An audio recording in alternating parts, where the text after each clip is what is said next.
Hello and welcome to episode 10 of the Social Innovation Think Tank, where we discuss the latest ideas and thinking about social innovation. My name is Paul Tracy. I'm Professor of Innovation and Organisation at the Cambridge Judge Business School and co-director of the Centre for Social Innovation. We have here as well my colleague, Neil Stott, who's the co-host of the show, who's also the co-director of the Cambridge Centre for Social Innovation and who is director of the Master's Programme that we run. And I'm delighted to welcome today's guest, who is Dr. Thomas Roulet. Thomas is Senior Lecturer in Organisational Theory at the Cambridge Judge Business School, so he's a colleague of Neil and myself. He's also Deputy Director of our MBA programme and a Fellow in Sociology at Girton College in Cambridge. Now, Thomas is a rising star in our field and indeed was included in the 2020 Quote and Quant's 40 Under 40 Best Business School Professors, which is, of course, Thomas, that's a very positive social evaluation. Now, Thomas's research spans economic sociology and organisation theory, and he's a particular interest, as we'll talk about shortly, in issues around social evaluation. And we invited him on today to talk about a book that was published very recently by Stanford University Press. It's called The Power of Being Divisive. This is it here.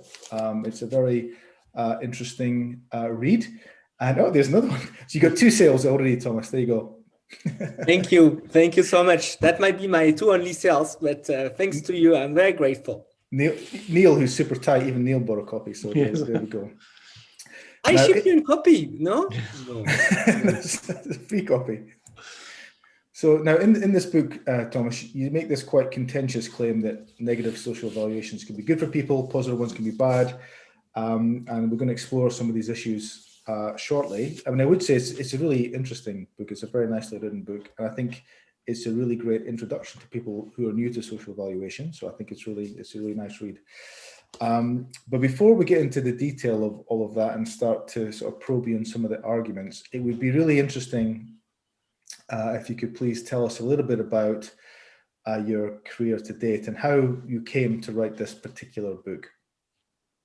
Thank you so much for having me. I'm glad to be here. I follow the podcast and the emission, so I'm very excited to be able to present my ideas. So thanks for having me, first of all. And yes, very happy to tell you a little bit about how I got to study that. And so I all started studying social evaluations during my dissertation. But before I became an academic, I worked in the investment banking industry on a trading floor in London during the financial crisis. So, 2007, the summer of 2007 and the rest of the year. And there was something I was very intrigued with is during the financial crisis, obviously, there was a lot of pushback against investment bankers. They got a really bad reputation. In some of my work, I even argue that there was a form of stigma emerging around the industry. And when you would talk with people in that industry, what I was really intrigued with is the way they would react to those negative evaluations, to all this disapproval that they were facing. And what I was intrigued with is that they were building on a coherent set of values and beliefs to help them deal with those negative evaluations. And in fact, those negative evaluations, I felt like it was giving them a powerful sense of identity. And it was getting them to stick together around a coherent set of values. So we know the values and beliefs of the investment banking industry, the idea that taking risk is a positive thing, that paying variable wages is a positive thing. All of those, if you look at the history of those ideas, they come, from the emergence of agency theory and the sedimentation of agency theory. And so I was really intrigued to understand that, how they were experiencing that. And more generally, I don't know about you, but I think most people experience negative social evaluations. They get, stigmatized by audiences, negatively perceived by audiences. Bullying is a form of negative evaluation. And I talk a lot about those little experience I had in my life, from reviewers who trashed my work to my high school English teacher who told me that I was never going to be able to speak in English. And so all of those, had intrigued me. And I wanted to kind of flip back the debate and look at those negative evaluations with a more positive lens.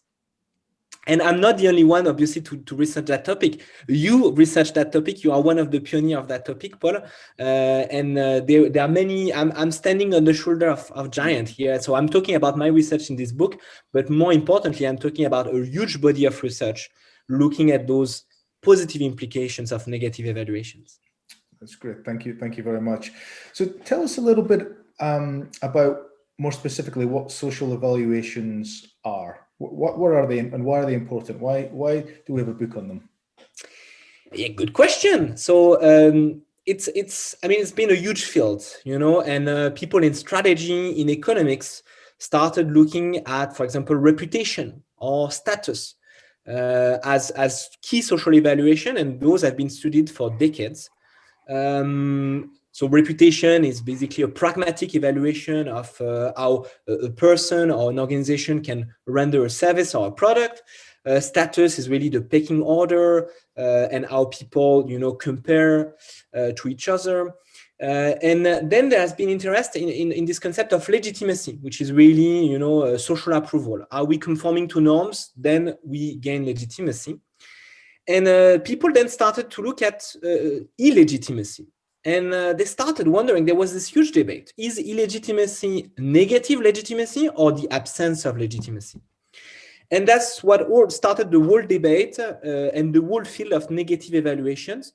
Instead of looking at those positive evaluations like reputation, status, and so on, there was a field that developed around negative evaluations.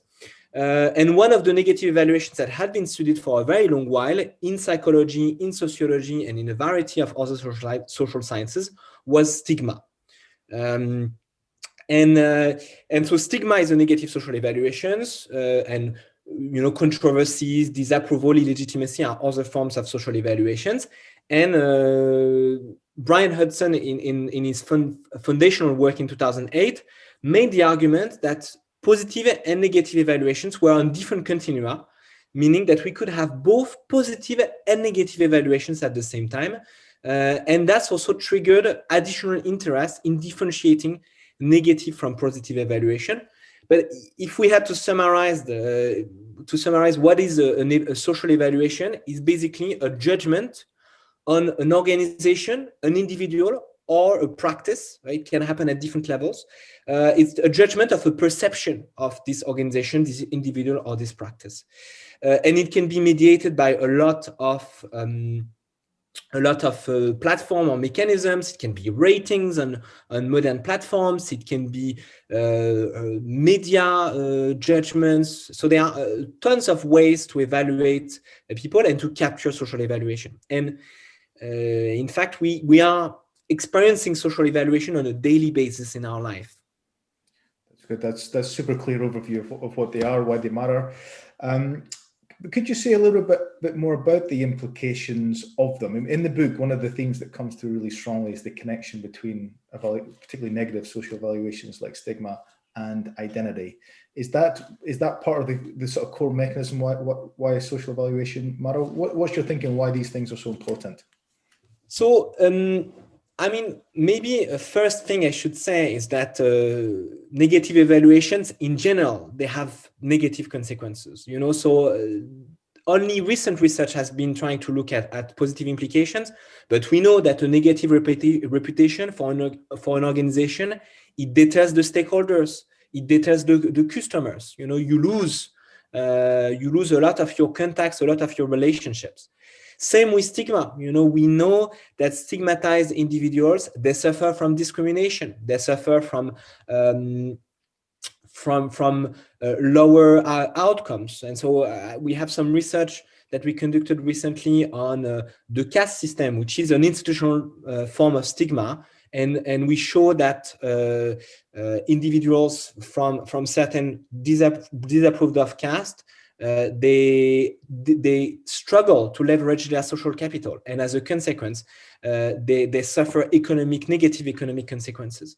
So we know that there is a huge amount of negative consequences of those negative evaluations at the organizational level, at the individual level, and at the practice level. And maybe I'll talk a little bit about that later on when we talk about social innovation. but we know that there are lots of negative consequences. And the book obviously tries to flesh out a range of positive consequences. Identity is one of the mechanisms through which negative evaluation can have a positive implication. And that's the one you worked on, Paul. So I know why you picked on this one. When you showed basically that stigmatized organizations, within those stigmatized organizations, you could have a strong sense of identity, people sticking together, identifying themselves to their organizations because they are facing this public hostility. This is a very important mechanism, but there is a lot of research that also has shown that stigmatized occupation, stigmatized group, all of those collectives, they manage to build a strong sense of identity, strong sense of self-esteem, because they face a public hostility that stick them together and that makes them think very deeply about what brings them together. That's great. And maybe we can talk a little bit later with Neil about that, because of course he led an organization that was stigmatized and used it for positive effects. So when we come on to the questions about implications for social innovation, that could be an interesting point to pick up. Neil, I'll pass over to you. I think you touched on this, Thomas, but in your book, you argue that negative social evaluations can be a good thing, which is strange. So why? Why can it be a good thing? So that's the main argument I develop in the book. And I would say there are a range of mechanisms. So I talked a little bit about identity, but you can think about some much more basic mechanisms. In particular, the first effect that negative evaluations may have is that they provide visibility. And here, there are plenty of examples. Now, for example, one of the recent phenomena that we talk about that is connected to negative evaluation is this idea of the cancel culture. And you see now people that are completely anonymous, that don't have much ideas to share and want to get into the spotlight, that will say things that are controversial on purpose to get canceled and grow their basis of followers on social media or in general.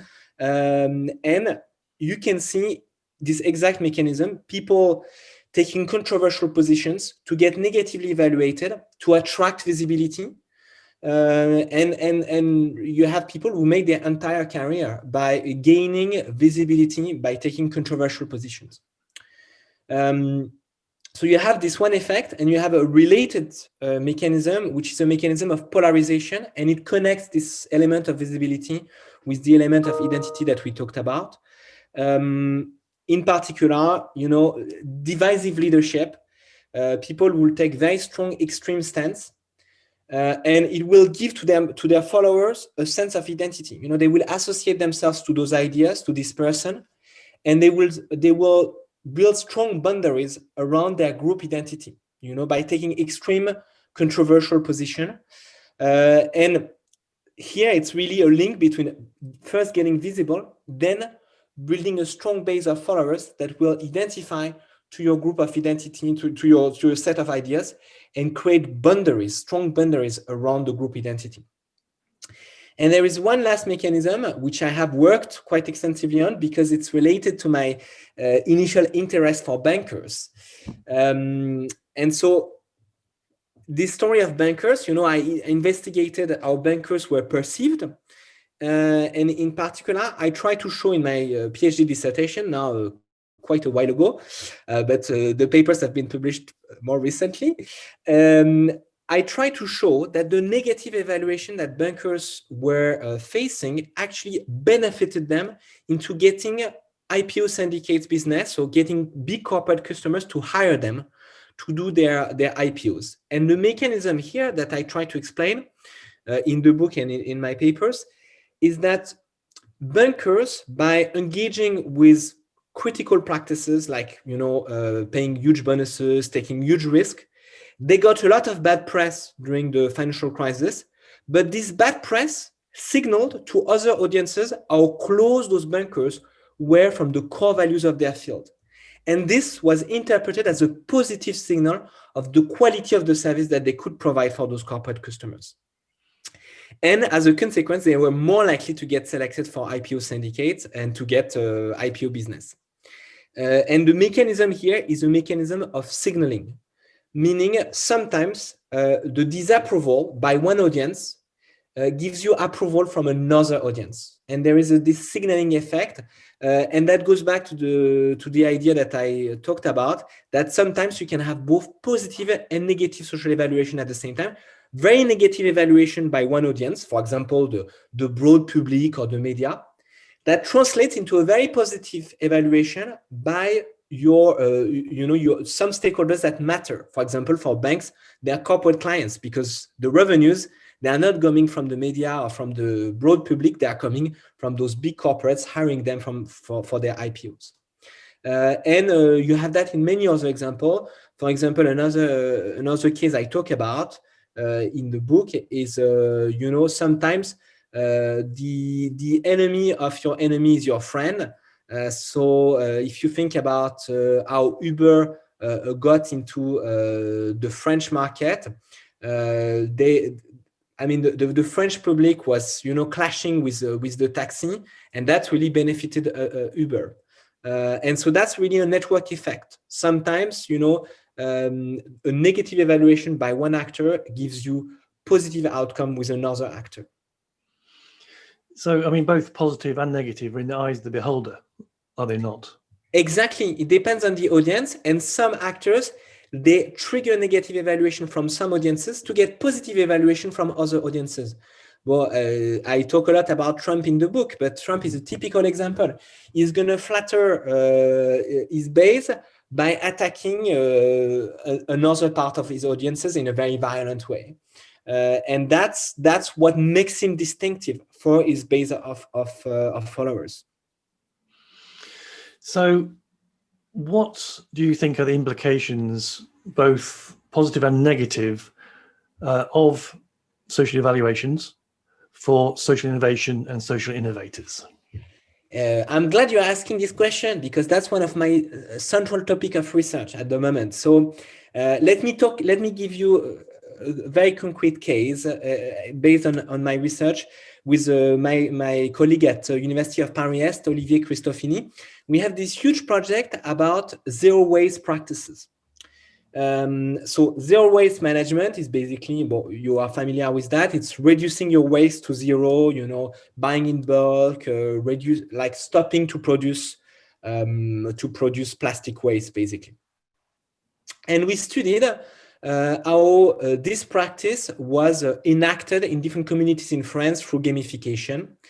And one of the key things that we found is that those people who wanted to engage in zero waste practices, to reduce their waste to zero and engage in all those related practices, they were negatively perceived by a lot of their social relationships. So they were perceived as weirdos, as doing things that were crazy, annoying. People were telling them, you are stupid, you are obsessed, what you are doing is useless, it's completely marginal, it's not affecting the environment. So they got a lot of pushback, and that slowed down really the way they would engage with those zero waste practices. And it could come from, their neighbors making fun of how they manage their trash, or their children, sometimes their partners, their family, their friends. And they were dragged down by this, and they couldn't engage in this socially innovative practice as a consequence of that. And then they entered those zero waste challenges, which were basically organized community that were trying to learn, exchange best practices, exchange tips on how to do that. And they found in those communities the support that they needed to face those negative evaluation. And those negative evaluation, instead of dragging them down, actually brought them up, helped them innovate, develop their knowledge and their expertise of those practices to refine their engagement with the practice. And that's when you see that this negative evaluation actually became a fuel for them, because they had built a community that could help protect them from those negative evaluation and use those negative evaluation as an energy to move forward. And you see that mechanism in a lot of different contexts. In some other parts of my work, I looked at the negative evaluations of organizations, how it potentially leads to dissatisfaction unless the organization is able to tell their members the rationale behind their work, and then the negative disapproval can become a fuel for those people to innovate and to bring their ideas forward. So that's one example I can give you on how those negative evaluations, sometimes they can be a powerful fuel for change. And another example I use in my teaching with the MSc student is, the case of the Women's College in Cambridge, Girton and Newnham. So they face a lot of pushback against this idea of having women to graduate from Cambridge. And in some of their history, there were, massive demonstration in the center of Cambridge, only, 70, 80 years ago. And I'm minimizing the time, but so there were those massive, demonstrations against women in Cambridge. And this actually was, helped them build momentum, put their idea and put their innovation on the map and gather further support for those innovations because the visibility made this a central issue. So sometimes getting negative pushback really helps social innovation, helps those ideas move forward, both at the individual and at the collective level. I mean, your book is a fantastic, primer on these issues, but it's also a playlist which can be used for good or evil, is it not? Absolutely, and I talk about that in the back end of the book, and I mean, if we take the example of Trump, this strategy of being controversial for the sake of attracting followers, this has been used, for negative negative reasons. So yes, it is a strategy that can also be used for to do bad things, and I try to warn people against that, and I'm trying to tell audiences as well that they need to pay attention to those mechanisms to protect themselves from being manipulated. Trump was one of the first to use that strategy, but there will be people that will be more and more skilled to use that. Recently, sorry, go ahead. I can think of a few more throughout history who were quite good at these practices. Yes, and there will be people that will be even better, and if we look at, mini Trumps in the world, there are lots of people who have already tried to replicate this strategy, including in this country. So it's very dangerous. But someone tagged me recently on a Facebook post about all of those Trump allies right now being blacklisted and marginalized. And people tagged me in this and said, Thomas, your strategy of being bad is good. Well, there are limits, because look at Trump now. He's being marginalized and he's basically pushed in the ditch. And I tell them, probably, there is an inverted U-shape. If you really take positions that are too extreme, too controversial, at some point you will alienate even your own supporters. There will be a backlash. I mean, just brings me on to a sort of thorny issue. How, can you morally judge these evaluations? What is acceptable, what is not acceptable practices, in your view? Yeah, so I talk a little bit about that in the back end of the book, the ethicality of social evaluations and the ethicality of manipulating social evaluations. And we are experiencing manipulation of social evaluation on a daily basis. If you look at, businesses that are evaluated online, those systems of evaluations was on TripAdvisor, on Booking.com, your Uber ratings, all of those, they are manipulated constantly, so we live in a society of evaluations, and we can be easily fooled by those systems of evaluation, by bad or by good evaluations. So there is a huge ethical question. First, we need to have a sense of how we judge the moral nature of producing evaluations.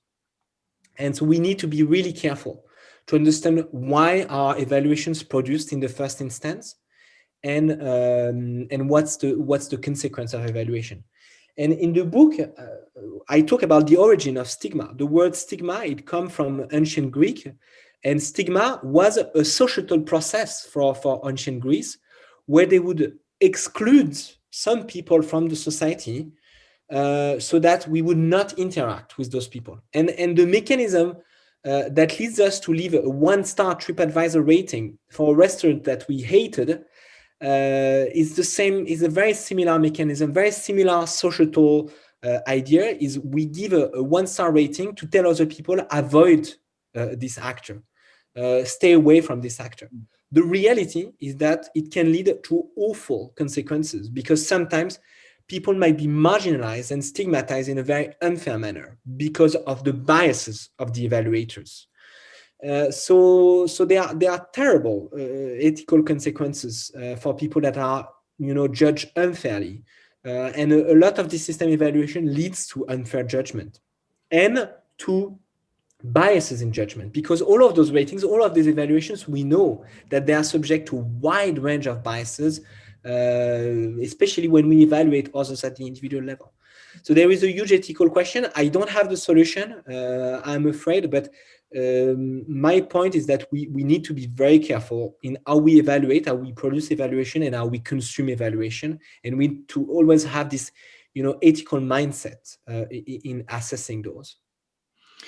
Yes, and I think it's really important. I can't remember where, but there's somewhere in the world that's actually teaching children how to look at these sort of issues, how to make, judgments better on the stuff they read online, because this is a political tool, is it not?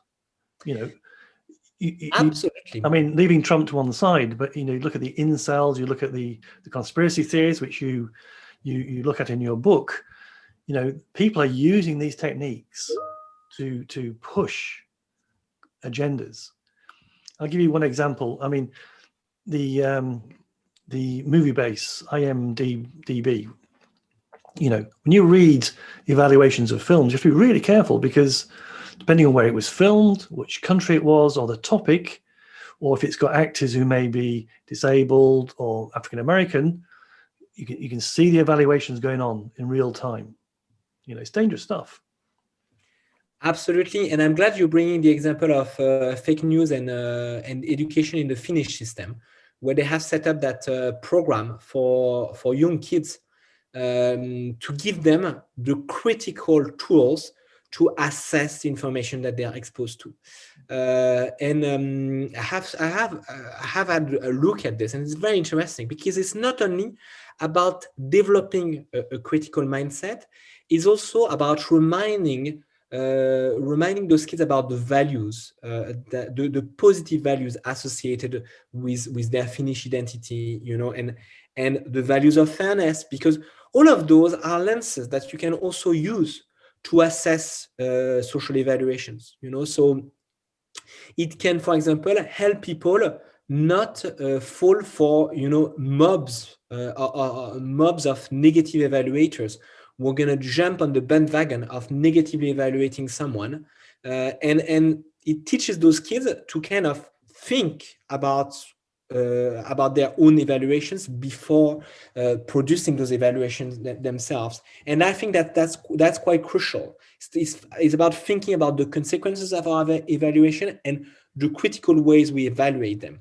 And you're right. Once we have this critical lens, then we can see how those evaluations are subject to biases, and then we can put caveats in the way we use those evaluations in our decision making. Paul?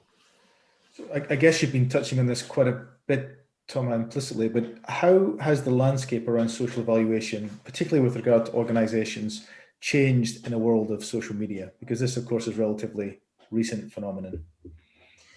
Yes, absolutely. So I talk a little bit about the differences between different types of media in the book. Social media, what is it? It's a distributed form of media where everybody can have a voice, for the best or for the worst. and organizations are struggling to manage social media compared to traditional media, because traditional media, you would hire a PR firm, they would push your ideas into the mainstream media and so on. And now we have a new range of media, and you hear people saying, I have stopped believing in the mainstream media, and I only consume media content from social media, from YouTube, because I find it less biased. The reality is that it's even more biased than mainstream media, because you get one voice, and one voice that has no accountability. So you can tomorrow set up a YouTube channel and say things that are completely wrong, nobody's going to check out. And you can formulate it in a way, build it in a way that is rhetorically very convincing, but there is no substance behind the idea. There is no empirical evidence of whatever you are saying. And you can say whatever you want because there is no accountability. So this is a huge challenge for mainstream media and for organizations, because they can get attacked, they can get pushed back by isolated actors that have a huge audience, that can say anything they want, and they are not going to be checked. They are not going to be checked by Facebook. They are not going to be checked by YouTube. Only now there is starting to be a debate around that, but really we are very far from doing anything about this. And so that can have absolutely terrible consequences for organizations and for the society. I guess it also, as well as leaving organizations open and vulnerable to attack, unwarranted attack often, it's also, of course, a weapon, if you like, that organizations can use to defend themselves. So what are the implications, do you think, of the arguments you make in the book if an organization is very negatively evaluated? Is the best course of action to use that negative evaluation for positive ends, as you discussed earlier, or sometimes is there times where actually you just have to accept, apologize, and embrace the negative aspect? How do you manage these different options? I think that's a very good question. You have to assess where is this social evaluation coming from? What is motivating it? If it's attacking your core values and things that you believe in and that are ethically correct. So I'm thinking about the organization you studied and the organization that Neil was leading, which was really helping people. And they were getting abuse and negative evaluations that were like fundamentally unfair and in complete contradiction with moral values. In this case, if you receive those sort of negative evaluation, you should be proud of receiving those evaluations, because they stress that your ideas of change, which have a positive impact on the world, they disturb the status quo.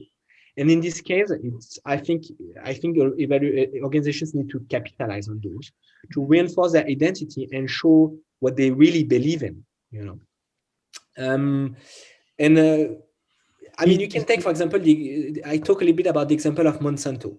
So people can have very different perspective on whether Monsanto is a good organization or a bad organization. But, there is this annual demonstration against GMO, genetically modified organism, and against Monsanto. And you can see how Monsanto is communicating internally about that. What do they tell their members? They tell their members, look, GMO, it's a tool to fight hunger in the world. And they use that, as a framing mechanism. So they get a lot of negative disapproval and they say, well, people don't understand us. What we are doing is having a positive impact on the world. And maybe they believe in this.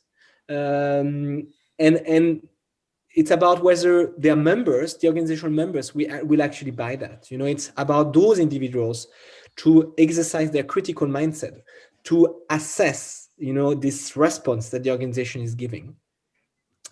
But you are right that sometimes, organizations need to accept that they are in the wrong, that they have done something that really justified the negative evaluation. And in this case, they have to also, deal with that in a way that shows that they are consistent with their own values and the values that they want to defend. And there are plenty of examples. There is another example I talk about Chick-fil-A. So we have colleagues at London Business School, Donald Curley, Aaron Cohen-Molliver, who work on this case. It's a very interesting case. It's a Chick-fil-A. I don't know if you have ever tried that. It's a fast food chain in the US. Not great food. But what they did is that they took positions against LGBT movements through donations and through the people at the top of the organization. And there was a huge boycott in the US and in US campuses. As a consequence, you had Mike Huckabee, who is a Republican politician, that created a Facebook group which was called the Chick-fil-A Appreciation Day, to create a resistance against all of those people boycotting Chick-fil-A. And the consequence is Chick-fil-A built a very strong customer base with anti-LGBT movements, with people who had very conservative ideas. And there was a bump in sales. They sold more than before the controversy. And so they just said, well, this is our value, to be conservative and to be against minorities. And they kind of took responsibility for such radical thinking. And they took responsibility, honestly, for the worst, because they are attacking a community by doing that, and it makes it beneficial. So firms use those evaluations sometimes in a very instrumental manner. Sometimes they don't know how to use it. If you look at modern PR firms, they are lost. They are lost because they don't know. Should you capitalize on this evaluation? Should you accept the evaluation, or should you apologize, or should you resist, or should you change the narrative? It really depends on the case, and it depends on the value of the organization, I would say. Yeah, these are really great examples. I mean, I think the Monsanto example is interesting because it also, when you were talking about it, you highlighted a really important division that sometimes is glossed over, that if an organization is evaluated negatively, it's not just external stakeholders and external audiences who potentially will withdraw resources. It also has really profound implications internally. And the experience of belonging to a stigmatized organization, of course, can be quite traumatic. And I think that's a really important implication of negative social evaluation that's sometimes glossed over, I think, this internal aspect. Yes, absolutely. And it goes back to the debate we had on social innovation. Sometimes people who are innovating socially, who are trying to change society, they are negatively evaluated, and it brings them down. It can generate stress, anxiety, mental health consequences. And in the Ep.10 example, the example of the colleges who pushed for women into Cambridge, you can see that in the history of the college, that at some point people were depressed, like the supporters of this project were depressed and were tired because they were tired of being alone against everybody else. And so that also stresses the important implications of evaluations for people who are trying to change the world. That's great. Thank you very much. Neil? Well, I was just going to say, because from my own experience of running an organization where all these issues are very live, sometimes one has to draw a line in the sand. No matter how much your colleagues or stakeholders or whatever, wider public are, critiquing what you're doing and trying to push you to change, when you know that what you're doing is having a positive impact on a particularly vulnerable group of people, one has to stand up and be counted. Now, it's not easy. It's easier to give in. It's harder sometimes to face up to it. Absolutely.